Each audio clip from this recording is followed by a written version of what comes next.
Welcome to another week of Libertarians at Large. My name is Eric Rautzep, and this is where we discuss the week in news and express a libertarian point of view on the goings-on in our nation and abroad. We welcome your comments and questions in the chat box, so feel free to comment regularly. We may share your comment live on the air. This week, I'm joined by my fellow members at large, Laura Ebke and Valerie Sarwark. How are you doing, ladies? Hey, hi. And this week, we have a very special guest. He is the president of For All Tennessee, Justin Cornett. How are you doing? Doing well, sir. How about yourself? Doing very well. Doing very well. Pleasure to have you on our show today. So tell me more about what For All Tennessee is. For All Tennessee is a whole new spin on the nonprofit policy moving world. We are a 501c4, and we are, my partner in crime likes to call this, Josh Eakle likes to call this the democratization of a 501c4. And it's exactly what it is. Our mission statement says that we're going to work policy that empowers people or limits government. And the idea being, if we have an organization that works toward one principle, that we don't get tied up in all the political, I can't work with Republicans, I can't work with Democrats, Libertarians are dumb, all that stuff. We've had a lot of success in a very short period of time in bringing people together and forming some coalitions, and we got 3 bills through this year, and a couple of them, or actually all 3 of them, are really strong bills. So we want to do this from the ground up. So the people that keep us functioning and become members of the organization ultimately set our agenda for the next session through their surveys and votes. Wow. And I know you guys are getting a lot of, well, I wouldn't say opposition, but you're still running into some really crazy cronyism, because I watched one of the voice votes for the ballot access. Yeah. And I was just in amazement, because it was so clearly aye, but the chair called it nay, and no one ever questioned it. They just moved on like it was business as usual. That was easily the most disappointing thing that happened this session. To give a little bit of background on it, in Tennessee, if you want to run as a Republican, a Democrat, or an independent, you need 25 signatures from qualified, registered voters in your district to run. If you want to run as any other party, Libertarian, Green, Kanye West, who cares? It's 56,082 signatures. Right.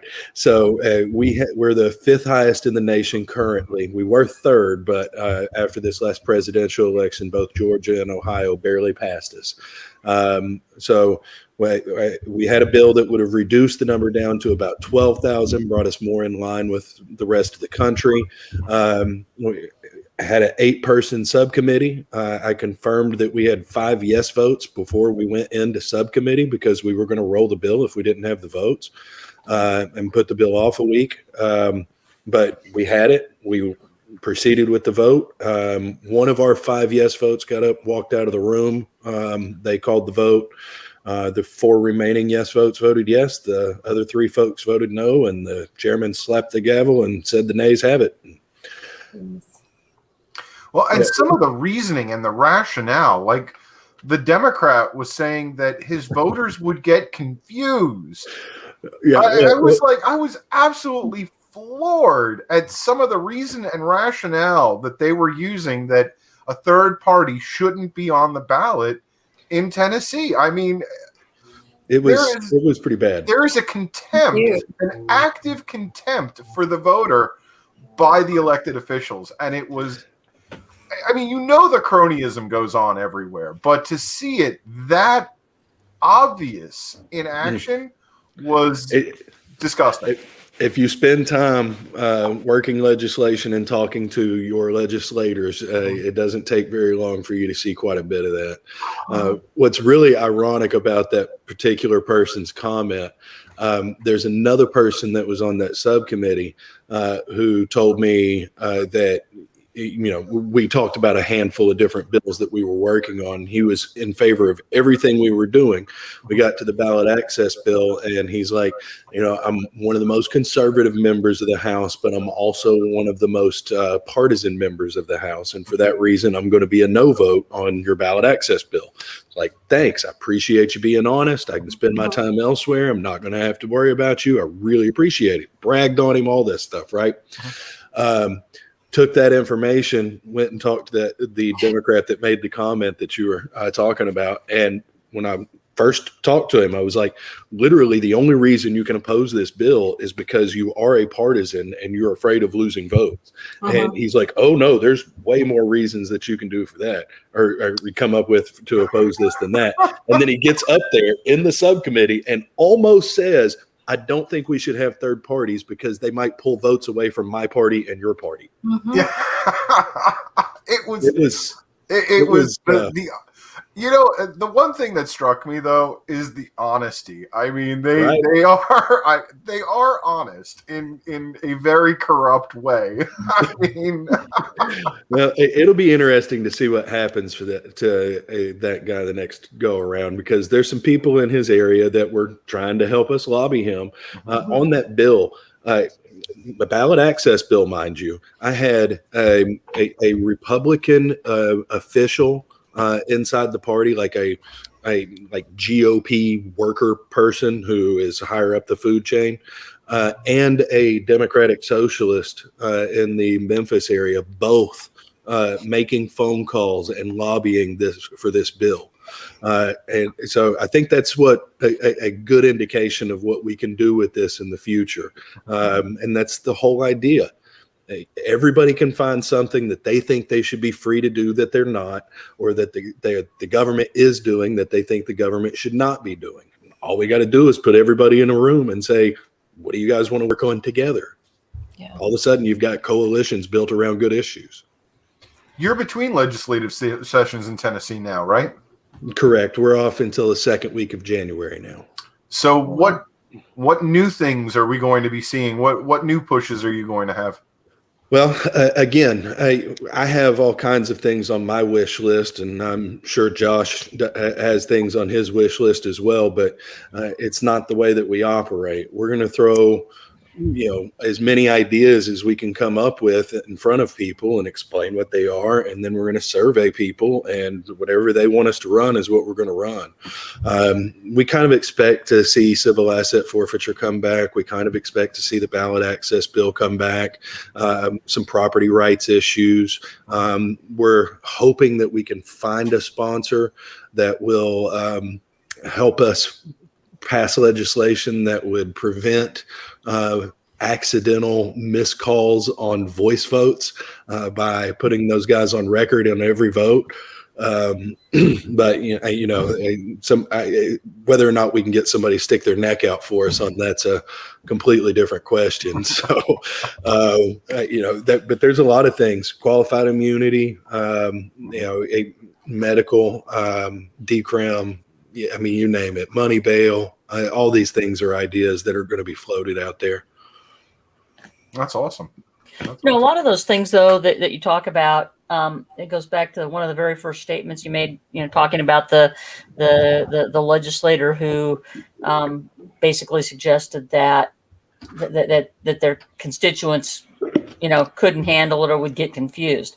Unfortunately, an awful lot of, probably good 50% of the legislation that most legislatures see is very paternalistic. It's a very, very much a, we're in the legislature, so we know better. We've got more information. We know what's good for you. And that's something that's really hard to get past, because, somebody gets elected and all of a sudden they think that they know better. They may have more information, but that doesn't mean that they, in some cases, they have more information. There's a percentage in the legislature that has more information, and the rest of them are going along to get along and regurgitating talking Yeah, points. and it depends on the legislature too. But I mean, Sure. I think that I know that when I was in the Nebraska legislature, I would get people from both sides bringing me lots of information. And usually when I was getting lots of information from both sides, that was when I said, well, I don't know. And and maybe we ought to just let the people figure it out for themselves. And so, but that's a scary thought. Yeah, but that's a really tough thing for legislators to do, and especially if you've got a strong governor or a strong leader in your legislature who is sort of, calling the shots. And we do. On both sides, the Senate and the House. So it's been that way for a very long time. We talked to the chairman that miscalled our voice vote on ballot access, and his response to me, because we went back after the fact, verified that everybody voted the way that they said they were going to vote, got it in writing, and took it down to him and was like, here's everybody saying they voted with us. And he's like, well, I didn't hear it that way. And nobody brought this to my attention, and the sponsor hasn't brought it to my attention. So as far as I can see, everybody's satisfied with this bill being dead. And that's what it is. They don't want to stick their neck out because they might have 4 or 5 other pieces of legislation that's going to go through that committee. And the last thing you want is that ill will between yourself and the chairman when you're trying to get a bill through. So hopefully we can get a bill passed that puts these guys on record all the time, and at least we don't have to worry about that anymore. Is there I'm kind of like debating in my own head, is there any value of submitting a press release about this and maybe holding his feet to the fire? Or we did. We got 30,000 views on that video. So actually, I think it was more like 35,000 views on that video, and that was just on Facebook. That's not counting the other media that we put it on. So he got a lot of attention. He complained. Him and his legislative assistant complained to me about the number of phone calls and emails they were getting about it. So. He definitely felt some pressure, but he also looked at our organization as a libertarian organization, which it's really not. We're really not a partisan organization. We are an organization that's built around one principle, and that's policy that empowers people or limits government, which is, 2 sides of the same coin. And again, Democrats can come up with stuff. Republicans can come up with stuff that all fits in that wheelhouse, and there's a lot of it. So we just got to figure out what everybody's going to be willing to work together on. Mm-hmm. Are you finding it a lot easier to get work done and get things moving because you're polling the people that are working with? I think that collaborative essence there is like, love that. Yeah, for sure. And we've got an advisory board that we're still building out, but we've got people that are the furthest to the far right and the furthest to the far left and everything in between when we have these conversations. So it balances itself out, and occasionally there's something that one person doesn't like that some of the other people do like, and it's a majority or a super majority rules in the advisory and a simple majority among the members. So yeah, we're hoping that we can show, here we have this group that is comprised of all these people, of all these different political ideologies, and they're finding ways to work together. So maybe we can spread a little unity, as crazy as that might sound. So I know you've only been around for 2 legislative sessions now. No, just the one. Yeah, and okay, we started so just after, the one. And we started after session started. So it's very early days, but obviously you're having great success with For All Tennessee. do you see for all other states in the future? Yes, we are definitely hoping that that's the case. The goal is to prove the idea can work here in Tennessee, and as we bring in money, we will absolutely spread to different states. We've got a handful of contacts in other states that we have already expressed interest, and like I say, it's just a matter of getting the culture and everything down to a science here so that we can spread that to other states. But we're actually incorporated as For All, and Tennessee is the chapter. Oh. So you already have that structured. Look at you. Oh yeah, that was in the plan way before we got incorporated. There you go. I love to hear that. Especially if you have so much success already in Tennessee. I look forward to seeing this in many, many states to come. Yeah, like I say, we got 3 good bills through. One of them is arguably the strongest no-knock raid bill that's been passed in any state. Prevents the issuance of no-knock warrants, restricts the use of chokeholds and to situations where they feel deadly force is appropriate.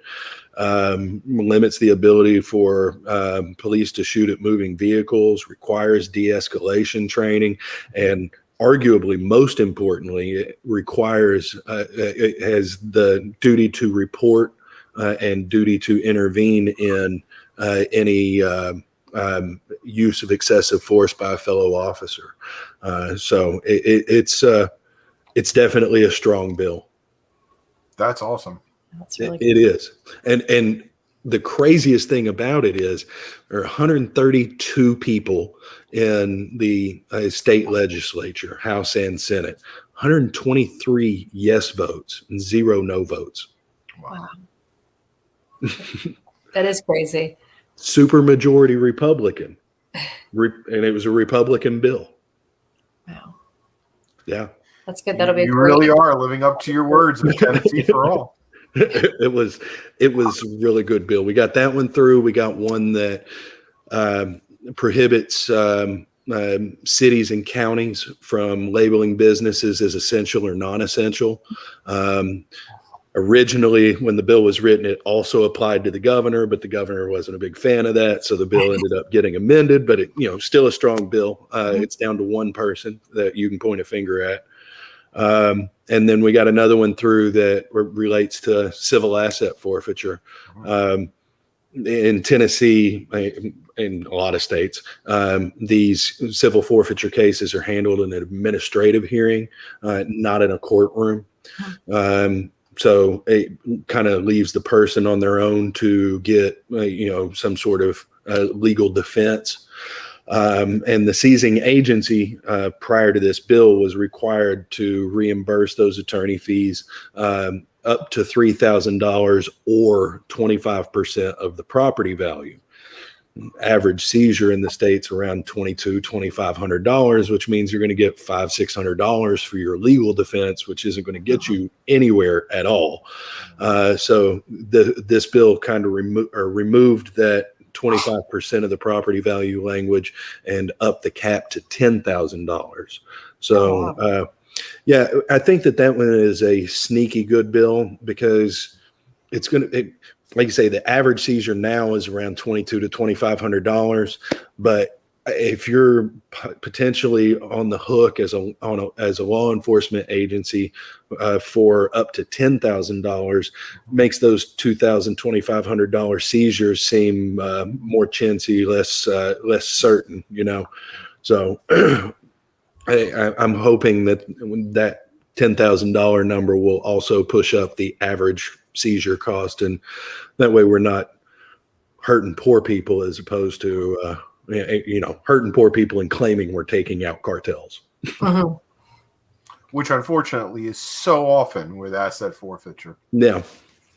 We had a bill that died that was a reporting bill on civil asset forfeiture, and it would have required the state to inform the public how many criminal convictions were eventually tied to civil forfeitures, because that's something we don't know in this state. And you would think that that wouldn't be a big deal. Yeah, sure, we can do that. Move on. We'll collect that information. That way we know how big our problem is. But no, the bill had a $34,000 fiscal note, meaning the Fiscal Review Board thought it would cost $34,000 to help collect this information. The Department of Safety came in and said, no, we can't do it for $34,000. We're going to have $1 million to $2 million because we've got to create a new portal and all this stuff, so that all these it was bad, and it ended up dying. She scared the legislators out of voting for it. How does something like checking a box on a form cost $1 million? That is absolutely ludicrous.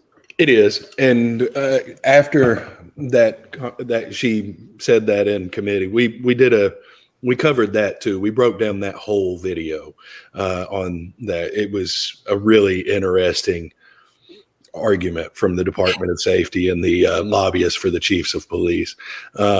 But I spoke to one of the top 100 lawyers in the country that's based out of East Tennessee, spoke to a couple of judges and a couple of county clerks, court clerks, and all of them said the same thing. It could absolutely be done. It might be a little bit choppy or a little bit of an running around kind of thing, but it's not something that can't be done at all. $1 million. Yeah, they just want to operate in the darkness. So you could have paid somebody $35,000 a year to call 95 counties. Yeah, not that difficult. Oh my gosh, that is absolutely ridiculous. Absolutely ridiculous. Well, I mean, you want to go more ridiculous? We had a third bill on civil forfeiture, and then I'll get off my soapbox here.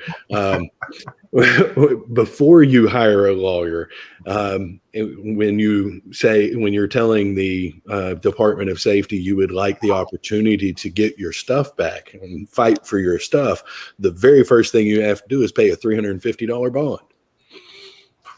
So we had a bill that would have gotten rid of the $350 bond. And it had a $384,000 fiscal note passed, both the subcommittees and the full committees with, no votes on it at all, passed in the finance committee with no votes.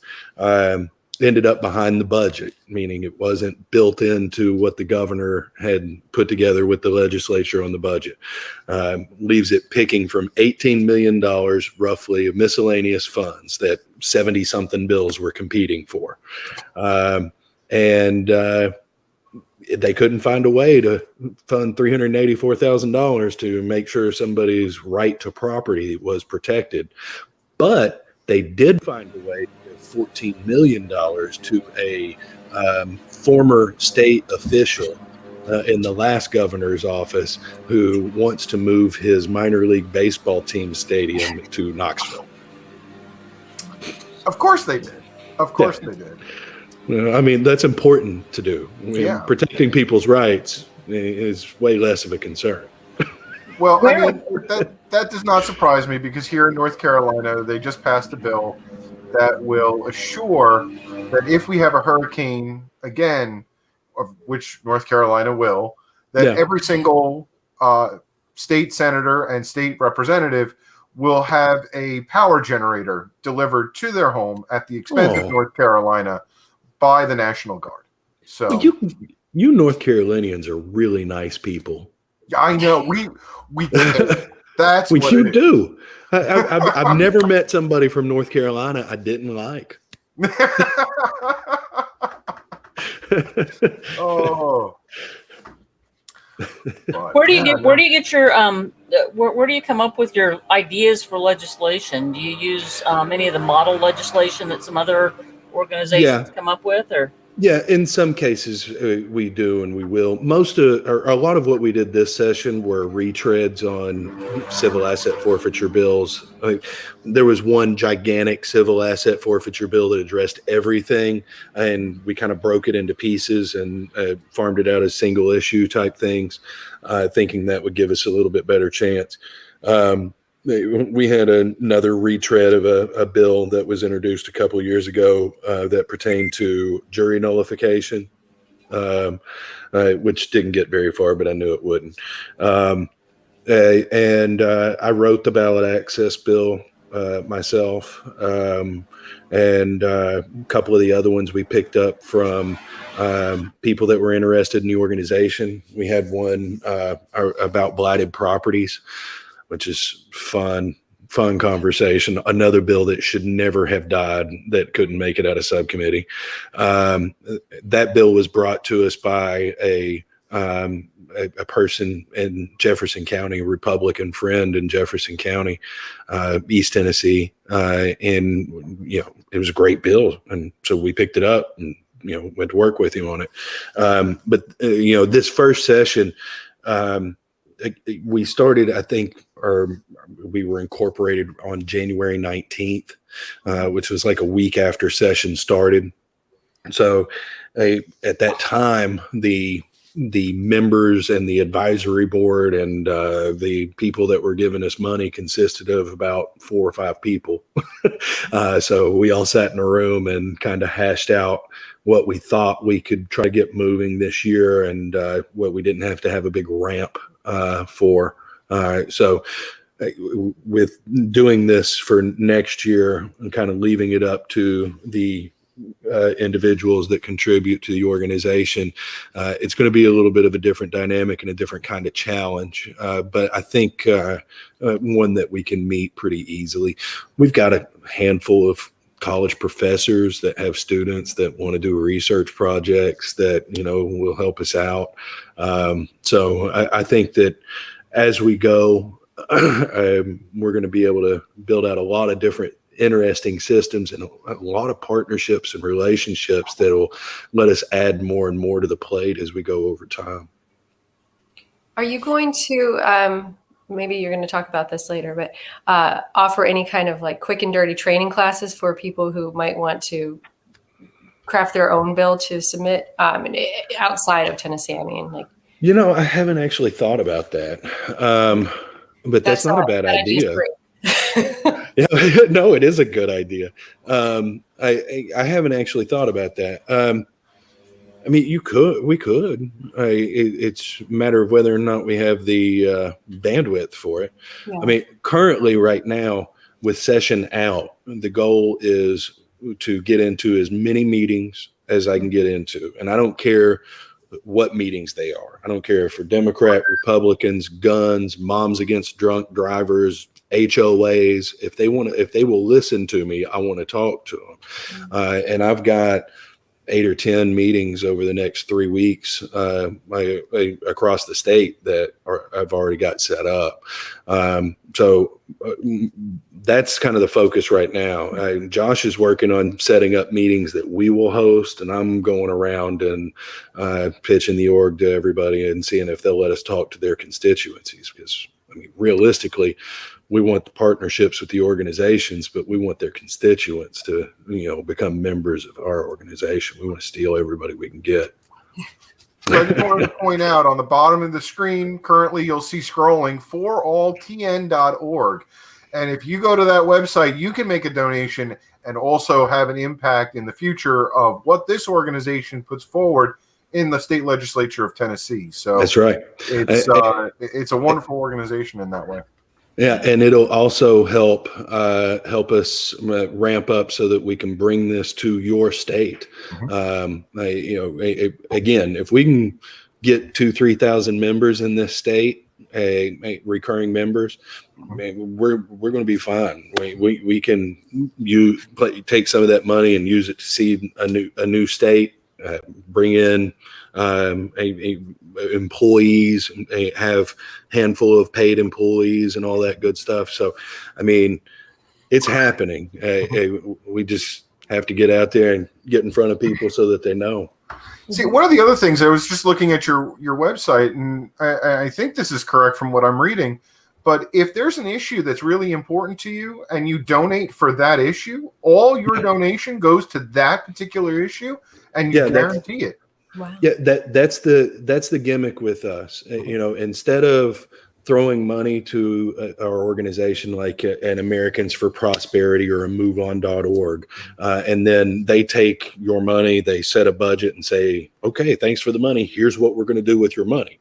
What we do is we break up these issues, all of them, civil asset forfeiture, no-knock raids, the blight bill,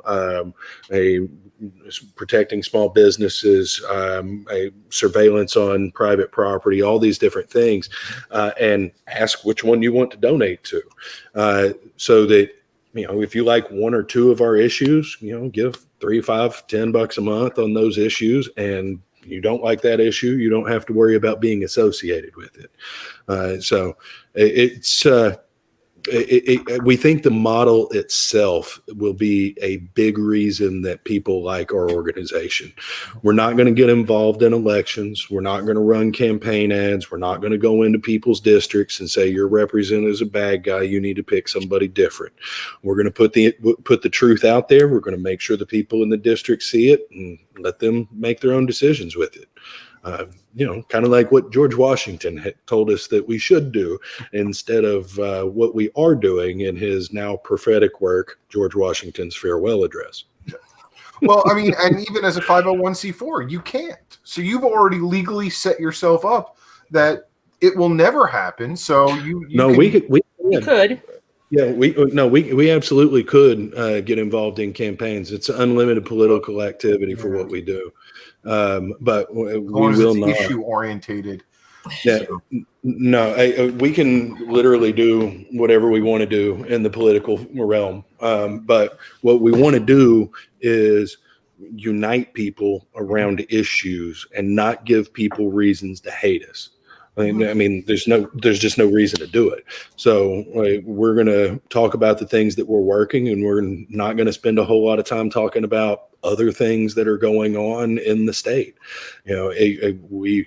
There's going to be times where there's going to be a bill out there that's just so horrible that we're going to call attention to it and tell people, maybe you want to contact your legislator and tell them it's not a great idea. But generally speaking, we don't even want to do that any more than we have to. There are 1,500 bills that are introduced every year in this state. And you can rest assured that 1,477 of them are absolute garbage. So for us to just grab one or two bills and say, oh, this is bad, it looks like it's an arbitrary thing. And there's just no good reason to do it. I mean, you stop two things, the other 1,475 are still at threat, so. It sounds like you've got sort of a C3 attitude with C4 tools.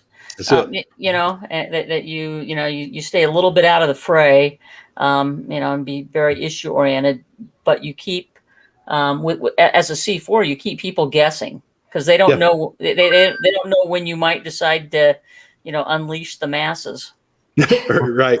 Well, and that's the thing right there. If this time that I'm spending trying to get into these meetings, if we can come back in to session next year and we've got 10, 20,000 people following the Facebook page, and we've got 15,000 of those people that are on our email lists and stuff, we're going to be a force to be reckoned with. We'll be able to walk into most offices and say, yeah, we ran a survey in your district and 80% of the people in your district agree with us. How about you vote with us? It kind of create a little bit of a bully pulpit without, ever telling anybody that they are terrible at their jobs. Just tell them the facts, and this is what it is, guys. If you like it, if you want to stay in office, you can come play with us. There you go. But I think it's that time that we kind of move on to the New York Times news quiz. Well, actually, before I do that, let me just double check. Yeah, no, Washington Weekly has not posted their new news quiz, so we're going to go back to the New York Times news quiz for 1 week and 1 week only. Oh boy, a map. Yep, and we start off with a map. Valerie, I know you're excited. Violence Maps broke out look between like the Israel military and Hamas militants this week after police raided the Aqsa Mosque in Jerusalem. Which dot shows Jerusalem? A, B, C, D, or E? Do we just shout it out? Yeah. Go for it. It's D. I would agree. Does everyone else agree? Yes. Yeah. It I is like maps. D. Hey. Oh, good. We've got somebody else that likes maps. Maps Yeah. were my jam when I was I a know, kid. same here. Valerie I'm a map doesn't guy. like maps. So yeah, it was Beirut, Damascus, Amman, Tel Aviv, and Jerusalem.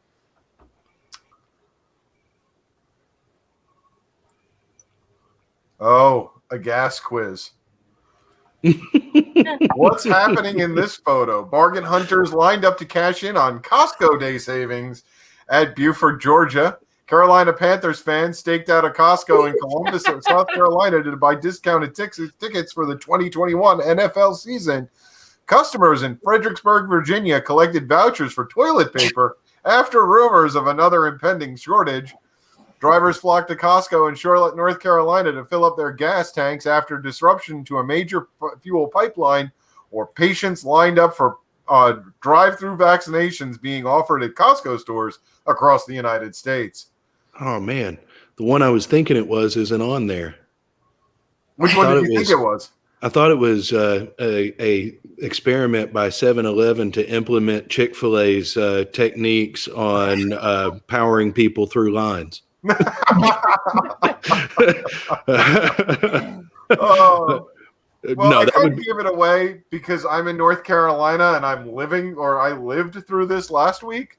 But no, it is the drivers flocking to a Costco in Charlotte, North Carolina to fill up their gas tanks. However, I do have to say the Costco customers in Fredericksburg, Virginia collecting vouchers for toilet paper is probably my favorite answer on that list, but unfortunately not correct. Because it's that is very Soviet-esque right there. yeah, right. Oh, Venezuela, Virginia. Right. so what does everyone think about the pipeline and the fact that there are some U.S. congressmen that are now asking, should the entire national pipeline be nationalized? Not just the Colonial Pipeline, but all pipelines in the United States. There are several congressmen that are asking to nationalize the entire pipeline system. So I have things to say about this. Oh, sorry. Go ahead, Justin. No, you go ahead. You got info I did. They paid the hackers the ransom. That's the first problem I have. They should not have done that. Like, I mean, obviously we have to figure something else out. But I was listening to the Cato something podcast this morning. And Florida doesn't have access to a pipeline. So the gas, that's why, remember last week we were talking about Florida declared it an emergency situation, even though they weren't having disruption in their pipeline, but they don't even have a pipeline. So they were talking about, this is all boils down to the Jones Act and why we should get rid of the Jones Act, because Florida was having to have fuel tanked in, and there's only like 18 ships that can do it on the coast. And I was like, wow, I didn't even know that. So that's the two things I wanted to say about that. Florida receives all their fuel, except in the Panhandle, by barge. And what I did not realize last week when I said that was that they were diverting the barges to actually to redistribute the pipeline material. And that I was unaware of, but so. Yeah, what I was going to throw in there kind of goes along with what Valerie was saying. I didn't realize that there were only 18 tankers that could service Florida. But to me, this pipeline thing makes it sound like we should have other pipelines that get the gas to the East Coast, so that we're not, the whole East Coast doesn't crash if one pipeline goes down. I don't know. Call me crazy. I seem to remember thinking that the government has said in the past that monopolies are bad and hurt the end user eventually. I don't remember. I seem to remember this in history class, and yet we seem to be granting monopolies to our power companies and to fuel distribution and all of these other things. So it's not a monopoly. It's an area that they service that is protected, just like your cable company. It's not a monopoly. There are plenty of cable companies out there. Yeah, but you try to choose, and then all of a sudden, nope, there's only one game in town, and who feels like there's a monopoly all of a sudden? That end user. Right, and that's but what we by were definition. warning about. So I thank you for toting the government line right there, Justin, as a devil's advocate. But somebody's got to make sure Uncle Sam's represented in this conversation. We'll get you the red, white, and blue top hat. You know, whenever you start spewing their garbage and refuse, you can put it on. But you're absolutely right. I totally agree with you that we need free markets and competition. Surprise, surprise! A libertarian talking about that. I mean, if we had duplicity, this wouldn't be a problem. Right. But it's hard to get. I mean, with the current administration, pipelines are not going to be added. I mean, there are places, just a few miles away from me, running through Nebraska, where they were all ready to get the Keystone XL 2 or whatever it is, that pipeline, and they've got pipes stacked, pre-stacked, and they've got and all that sort of stuff, and I don't know what they're going to do with all that stuff now that they've closed it down. Wait until somebody else comes along and turns it around again. Well, it's either going to be 4 years or 8 years, and you'll have the other party in there, and all this stuff will be better. The world will be safe again. Or we're ready to. We obviously have a need for a pipeline in this area, and look, we could probably get all those used parts at a bargain basement price from Nebraska, right? From Nebraska, they're going to ship all that stuff back there. Oh. The disruption of the pipeline, which runs from Texas to New Jersey, resulted in several thousand gas stations running out of fuel this week. What caused the shutdown? A cold snap in Tennessee froze a large segment of pipe. A drone operator crashed into the line while filming a commercial. Criminals were caught siphoning gas from the line to sell to truckers. Environmental activists severed the line during a protest where hackers took control of the operator's computer system and demanded a ransom. We already kind of talked about that, so we're just going to go ahead and click that. Oh, and look, there's a pretty little animation along with that, showing the progression of the pipeline from Houston to New York. Look at that. Yeah. Oh, and by the way, the FBI and CIA have now said the dark side has disbanded and no longer pose a danger to the United States. Well, that's good. Sure. CIA killed the op after it was done. What about that, Valerie? Do you know anything about that? Valerie? Since Nick's in the CIA, you should know all about it. Our own CIA operative right here at Libertarians at Large. Yeah, I'm CIA asset. Oh my God. Oh. After the horse that won the Kentucky Derby, Medina Spirit, failed a drug test, the horse's trainer, Bob Baffert, lashed out. What did he blame in part of the controversy? A rare mosquito species, cancel culture, humidity on race day, rival jockeys, or social media? Outrage, of course. It's cancel culture. Was it? It I was. heard them talking about this on my morning news show.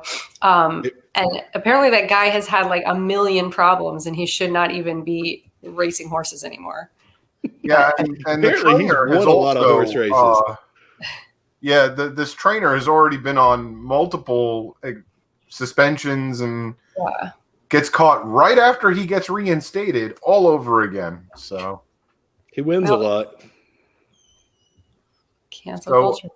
Justin says cancel culture. What are we saying? Are we agreeing with him, or are we saying something else? Based on that, based on what I heard on the radio, it sounds like something that this person would say. Cancel It's culture? what it was. It's the catch-all this season. Yeah. If you're angry about something or somebody did something wrong to you, just blame cancel culture. Cancel culture. He blamed cancel culture, a mysterious contamination, and racing officials. Right. Yeah, the mysterious contamination was supposedly a trainer that was on some kind of I want to say it was an antibiotic, but he was taking some kind of prescription medicine, and then supposedly he relieved himself on some hay that the horse ate. And that's how, and then turned itself into a performance-enhancing drug. Apparently, yes. That's plausible. Remarkable. Hey, a butterfly flaps its wings in the Amazon, and who Things knows what all's change affected? everywhere. Yeah. There you go. I'm glad you're bringing in the butterfly effect. You're welcome. Oh. Okay, I just got a news flash here in Nebraska, and I just have to share this because it's like the best news in the world for some of us, right? Mhm. Drugs? No alcohol. Tom Osborne's back, No, he was bad, but that would be good news. right? The legislature just passed a series of bills which will allow for carry-out drinks to continue. So We did so we did that. We did that for the pandemic, and everybody's going, man, this has to be permanent. And so they got like a unanimous vote. Republicans and Democrats said yeah. So that passed today. We passed something similar here in Tennessee. Yeah.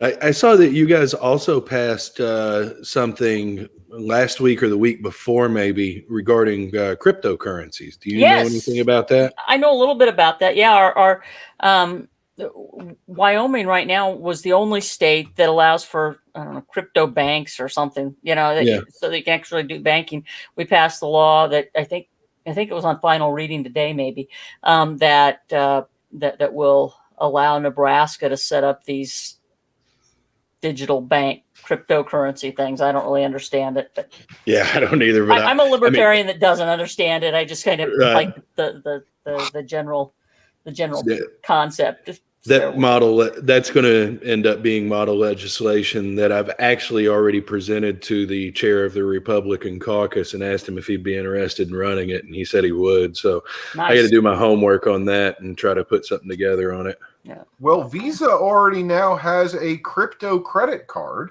Yep. And I'm sure if Master's more coming. states start joining in, there's going to be even more credit card companies that'll be hopping on this trend, and the credit card companies are predominantly based in Delaware, but if Delaware doesn't approve cryptocurrency, you'd be bringing major banking to your state because these credit card companies have to have a headquarters usually in the states where they're issuing the credit cards, and if they're for cryptocurrency, they're going to have a headquarters in the state that approves it. So there's only two right now. If Tennessee becomes the third, there's some competition there. Yeah, Texas passed something as well. Okay. I'm not exactly sure what theirs says, and I don't think either. I don't think that either Texas's bill or Nebraska's bill is quite as strong as what Wyoming has done.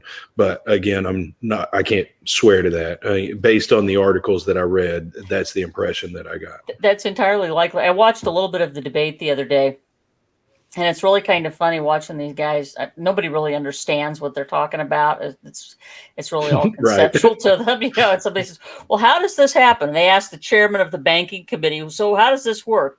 He's a traditional banker. He says, well, yeah, nobody could really explain it. So, yeah. Crypto's an interesting topic, and it's not going to go away. I mean, I think it's very much here to stay. You've already got a couple different countries talking about creating their own crypto. So Estonia has been talking about that for a long time, the Estcoin. I mean, the United Nations has been talking about getting rid of coin and paper money since its inception, with a desire to be on some kind of digital money, so paperless or cashless society. So it's coming. I mean, this is going to facilitate it. The only question is what shape does it take? Mm-hmm. Well, the coin that I'm starting to invest in right now is Stellar Lumens, currently trading at 51 cents a coin. But that's where I'm at right now. Yeah, I'm not going to give anybody any advice on this because I've screwed it up. I've been dabbling in it for like 3 months, and I've come out even, and I should be up about 4 times my money. Well, I was really lucky because I invested in Ethereum when it was like $20 a coin, and current price on it is $2,900. Yeah. So, and I'm still holding on to them. So I've. How many do you have? 8. Huh. Can I have one? I'll give you $25 for it. I appreciate that. No, actually, I'm going to probably pay for the honeymoon with those. So, well, there you go. There you go. Okay, next question. sorry. Oh no, absolutely. I love these sidebars. You know me. Mm-hmm. The Biden administration this week approved a project at Site 12 nautical miles off the coast of Martha's Vineyards to build the nation's first major what? Oh, didn't we talk about this last week? We Last did. week, It was on the Washington News Hour.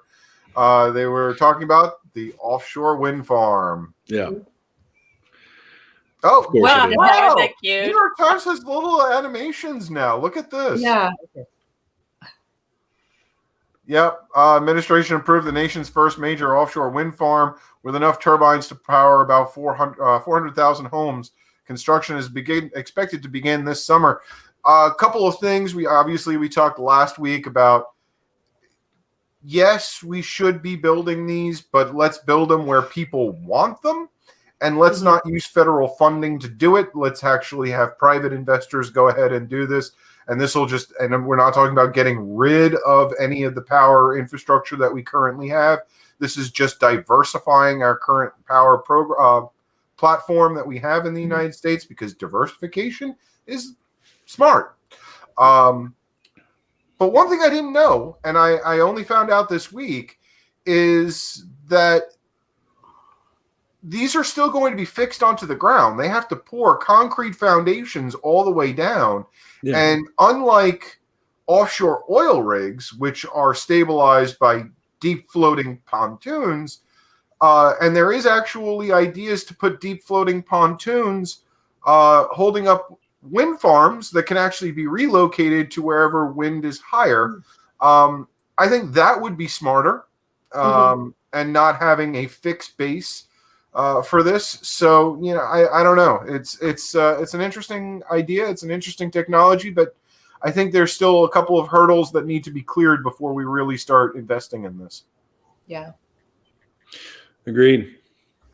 Now the port for super yachts, I think we're ready for that.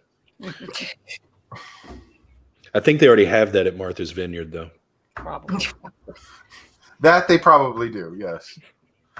The organizer of the Golden Globes, the Hollywood Foreign Press Association, has been under scrutiny over the lack of diversity and potential corruption. What happened with the award show this week? Select all that apply. NBC said it would not air the ceremony in 2022. Ricky Gervais said that he would never again host the ceremony. Paramount said it would no longer allow its movies to win the awards. The Writers Guild of America said it would not take part in the writing of the show. And Tom Cruise returned his 3 Golden Globes. Cancel culture.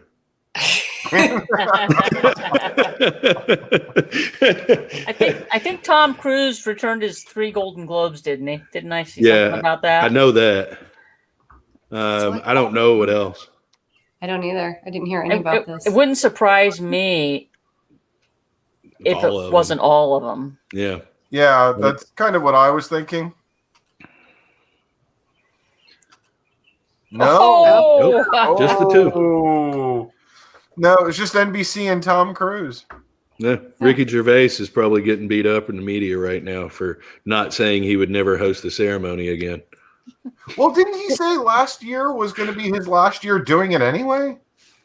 Do you, I can assure you I am not somebody that has ever cared at all to watch an award ceremony Neither for do music I. I or don't movies think I've or watched TV. one since I was in college. However, I think Ricky Gervais is an absolutely hysterical man. So whenever he does these, I kind of watch the highlights for that alone. Just his monologues. I don't care who wins any type of award on these things. But, you know, hey. I don't think I could pick him out of a lineup. That's a true story. I think the last time I watched an award show of any type, I'm going to really date myself here, was when Henry Fonda and Jane Fonda won for On Golden Pond. That was a long time ago. Oh, okay, that predates me. See, I told you. A few years back. Came out in 1977. It was later than that. I think it was after 1977. Now I'm going to have to look it up, right? The last time I watched an award show, I was probably a sophomore in college. So we're talking about 1997. Does the Heisman Trophy count? It's an award show. I mean, if it does, I watched that a few years ago, but that's probably the only award show that I've ever intentionally sat down and watched. So in college, we would set up drinking parties to watch these. I was really there for the alcohol more than anything else. Sure, Eric. That's what I'd say too. It was 1981, I'll have you know. Oh, okay. I wonder around. Okay, never mind. I was 2.5. Okay, well, I'm dating Yeah, myself. I was 3. Yeah, there you go. My birthday's Christmas, so I probably wasn't quite 3 when it came out. Yeah, well, 2 days before Christmas. I didn't realize that your birthday was on Christmas. Yeah, Christmas Day. Wow. December 23rd. Look at that. Oh, so are you 2 days older than me? A law on Tuesday limiting the distribution of mail ballots, the latest Republican effort to restrict voting access after November's elections. Which of these states below have also passed laws that limit voter access? Select all that apply. Just top 2, I believe. Yeah, I know those 2. I'm not sure about Iowa, Oregon, or Pennsylvania. I know actually Pennsylvania votes on last Tuesday. So that would be before this quiz came out. So no. Iowa had a bill that they were trying to run. I don't know if they passed it though. I feel like they did, but I don't know because I was thinking like there was something about Iowa that we were mad about, but I don't remember what it was. That seems like a good thing to be mad about. Yeah. So are we checking Iowa or not? I don't know. Seems very Iowan. Nebraska would have done it if they could have gotten away with it. So Iowa, yes or no? Yeah, I don't know. I think so. Yeah, I think. We're already not. Yep. Oh, yeah, I did it. Yep. Georgia, Florida, and Iowa. Similar measure is also advancing in Texas. Other states include Michigan and Ohio are considering their own bills. And it was a voter referendum on Pennsylvania. But I don't know if it passed or not. I haven't looked into it since the votes were called. So I saw something today. You guys down south might know about this, but I saw that that somebody had called for a forensic audit of the voting in Georgia. yes. Mhm. Yes. That's nuts. Yeah. Well, I mean, no, it'll change everything. So why waste your time? You know, it's like, And what exactly is a forensic audit? It's where they count them carefully. Check for fingerprints, maybe blood, other bodily fluids. I don't know. Who is this? What is that? Yeah, I'm terrible at this game. No, it's not Carly Fiorina. No, No. definitely not. Keep Oh, scrolling down so I can see the answers. it's not Liz Okay. Cheney. So the I'm second gonna go one? with Elise Stefanik because I've seen her name in the news recently, and I don't know who she is or what she looks like, so it could totally be her. Sure. Agree. Works for me. How about everyone else? Yeah. Hey, good guess. Look at that. This is why I was a great test taker when I was in school. She's the Republican leader who Oh, replaced yeah. Liz Cheney. I was talking about her last week also because she's like much more moderate than Liz Cheney, but she didn't speak out against Trump. So they're like, yeah, put her in. There you go. For which of these groups has the FDA not authorized the use of the coronavirus vaccine? High school students, infants, members of Congress, nursing home residents, or pregnant women? It's got to be members of Congress. Surely they're waiting on the test phase to be Just let passed. them go out into the wilds and see what they can catch. Is it just one? Yes. He must be infants then, huh? Yeah, it's what I the would babies.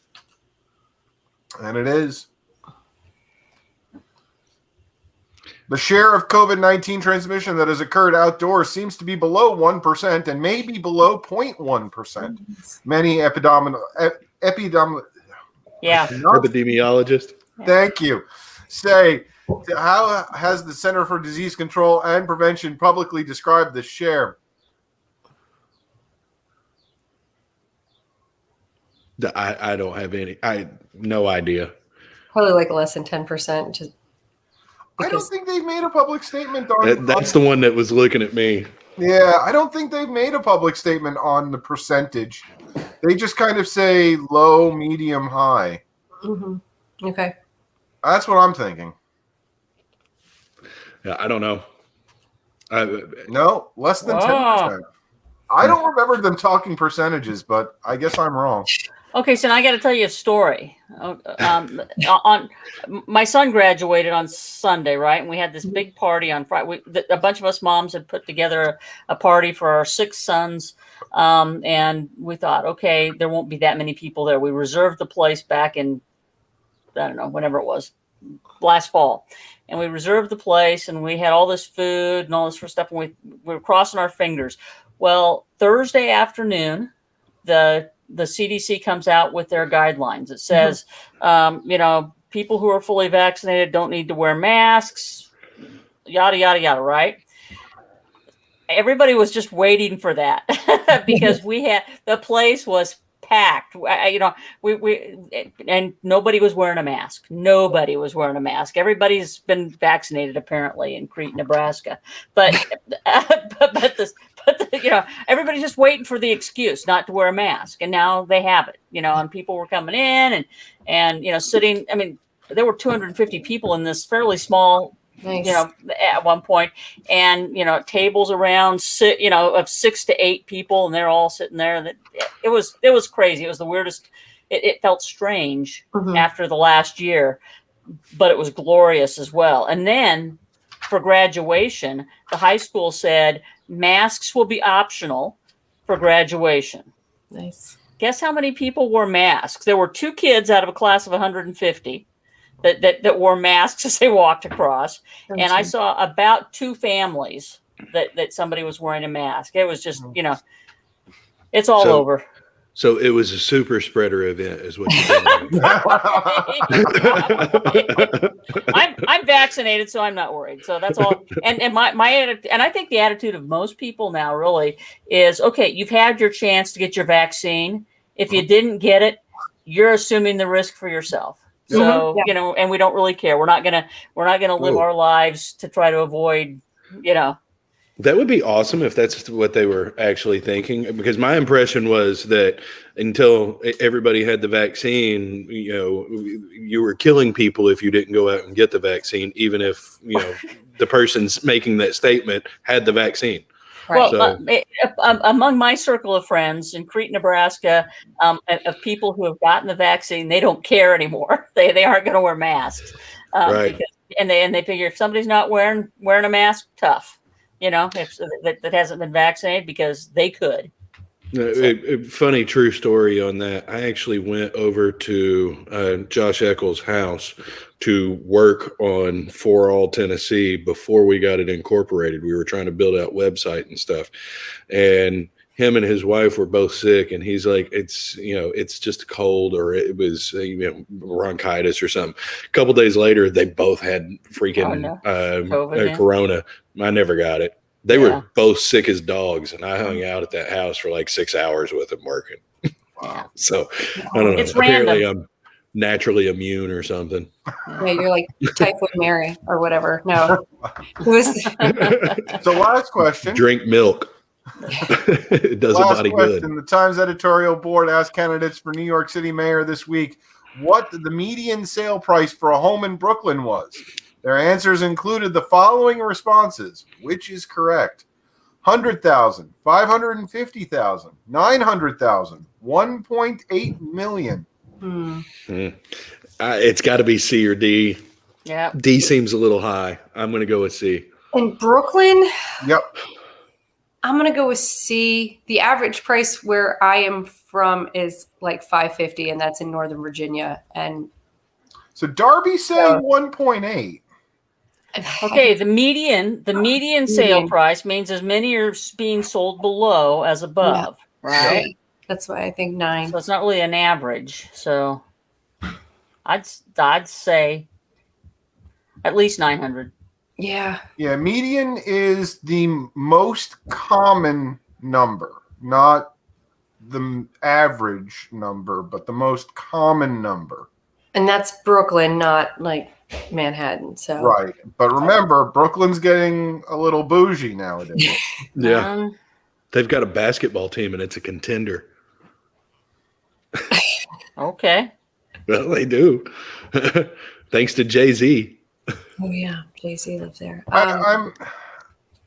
I'm leaning C, but I would not be surprised by D at all. Same. I think I'm sorry, Sublime. You're right. That is mode. I got median and mode. Median's average. Yeah. No, median's not average either. It's Oh yeah, you're right. Median is as many above as below, I think. Right. Right. Oh yeah. So good. I'm pretty sure. Yeah, you're right. All right, pick one. I'm curious now. Yeah. I'm glad I took that stats class when I was in grad school. I know what a median is. It's been a while since I've been in stats class, and I apologize for my difference of median and mode. So are we going 9 or 1.8? Yes. Yes. I think it's got to be at least 9, but it could be 1.8. Yeah. Let's be daring. Let's go 1.8. Okay. No, it was 9. Oh. Always trust. Did they mention? They didn't mention Stacey Pressman, the Libertarian candidate for New York City mayor. Well, I don't think she was actually invited to this event. Probably not. Probably not. Yeah. Only Andrew Yang guessed correctly. Notice they even say guessed correctly.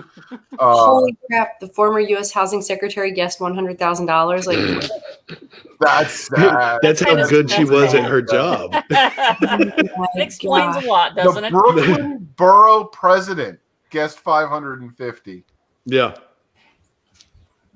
And somebody that worked in de Blasio's office. Former lawyer to Bill de Blasio gets $1.8 million. Well, it's got to be cheap, like $1.8 million.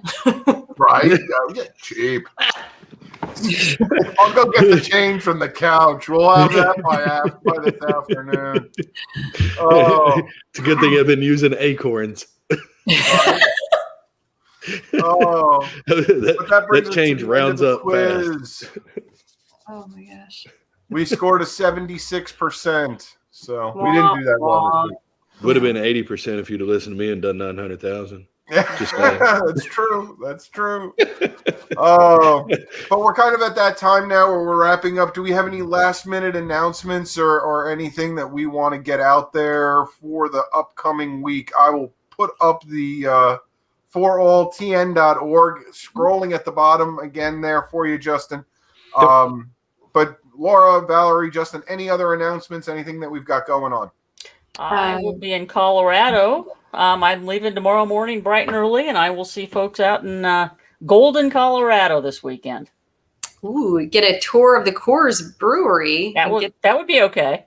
Yeah, they have this beer there. I mean, it's Coors Light, but they run it through an ice block, and it's like fresh right from the brewery. It's the most refreshing Coors Light you'll ever taste, and I highly suggest it. It is Coors Light, but it's like it's so good. Exponentially better than the stuff you get in the store, huh? Yes. I'm actually taking the weekend off. I'm looking forward. Oh, nice. Yeah. Not me. I'm doing meetings and trying to make new friends and draw more people in.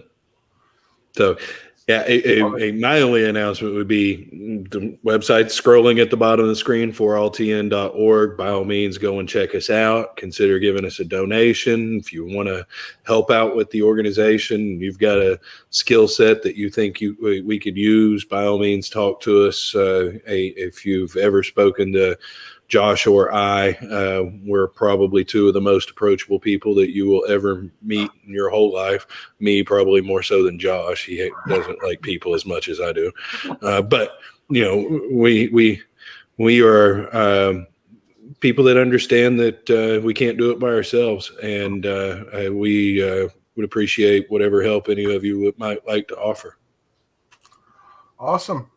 Well, on that note, I say goodnight to everyone. Thank you for watching, and we'll be back next week with another episode of Libertarians at Large, and we're going to have an extra special guest for you next week, but you're going to have to stick around to find out who it is.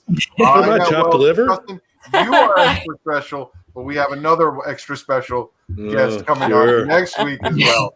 Have a great one, everyone. Until next week, have a great one, and stay reading the news. Thanks, Eric.